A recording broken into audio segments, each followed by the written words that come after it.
দক্ষিণেশ্বরে মহিলাকে শ্লীলতাহানির অভিযোগ, গ্রেফতার অভিযুক্ত। দক্ষিণেশ্বর মেট্রো স্টেশনের কাছে মহিলা শ্লীলতাহানির অভিযোগ উঠেছে। মহিলাকে প্রথমে শ্লীলতাহানি করা হয়, তার প্রতিবাদ করায় বেধড়ক মারধরেরও অভিযোগ। আবির দত্ত আমাদের প্রতিনিধি রয়েছেন টেলিফোন লাইনে। আবির, কি বলছেন ওই নির্যাতিতা, কি অভিযোগ তার? দেখো, শুরুতেই তোমায় বলি যে কালী পুজোর পরের দিন এই ঘটনা ঘটেছে, অর্থাৎ 21 তারিখ। ওই মহিলা, তার যেটা বক্তব্য, তিনি বেসরকারি সংস্থায় কাজ করেন।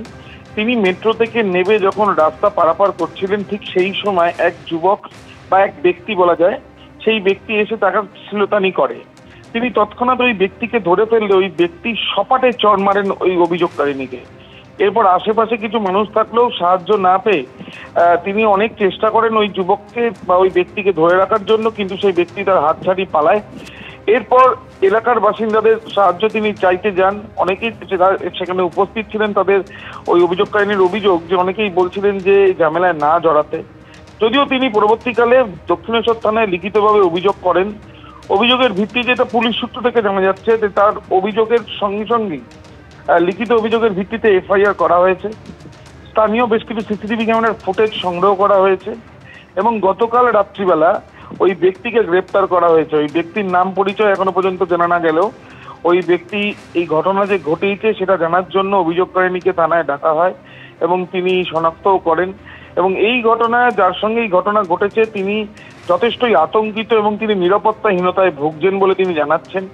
এবং কাজ থেকে ফেরার সময় ভর সন্ধেবেলা এবং মেট্রো স্টেশন থেকে বেরিয়ে মেন রাস্তার ওপরে এই ঘটনা, যেখানে কালী পুজোর পরের দিন যথেষ্টই জনবহুল থাকে ওই অঞ্চল, এবং সেখানে এই ঘটনায় তিনি আতঙ্কিত। কিভাবে এই ঘটনা ঘটলো, এই ধরনের ঘটনা পুনরাবৃত্তি যাতে না ঘটে সেটাই তিনি চাইছেন, এমনটাই কিন্তু তার বক্তব্য।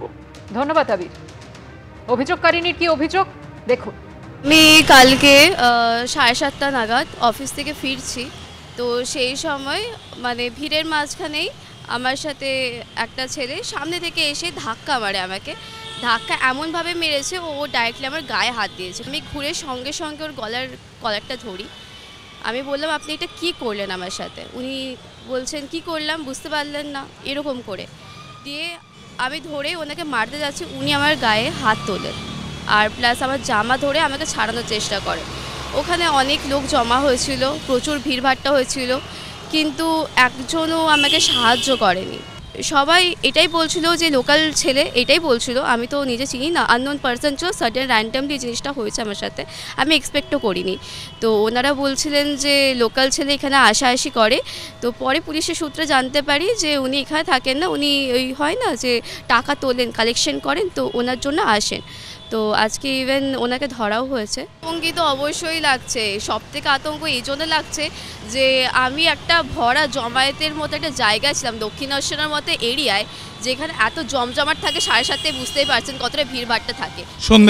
সন্ধেবেলা 7:30 সময় লোকে ওখানে শুধু দাঁড়িয়ে মজা দেখেছে। মানে সত্যি বলতে কোনো সেফ না, মেয়েরা সেফ না, বুঝতেই পারছে, নিজের সেফটি নিজের কাছে। বেশ কয়েকজন লোক ওনাকে চেনে, যেহেতু বললাম কালেকশন করে, ঠিক আছে, টোটো অটো এইসবে ওখানে কালেকশন করে, হয় না একটা তোলাবাজ টাইপের। একেই তো দেখতে তো ভদ্রসদ্র নয়, মানে কি বলবো, লোফার টাইপেরই ছেলে ছিল। তো একটা কানেও এসছে আমার কথা, ওনার তো খুব ভালো হাত আছে, ওনার কি হাত আছে, কি পাওয়ার আছে, বা তো ওনারাই জানবেন, আমি তো চিনি না ওনাকে।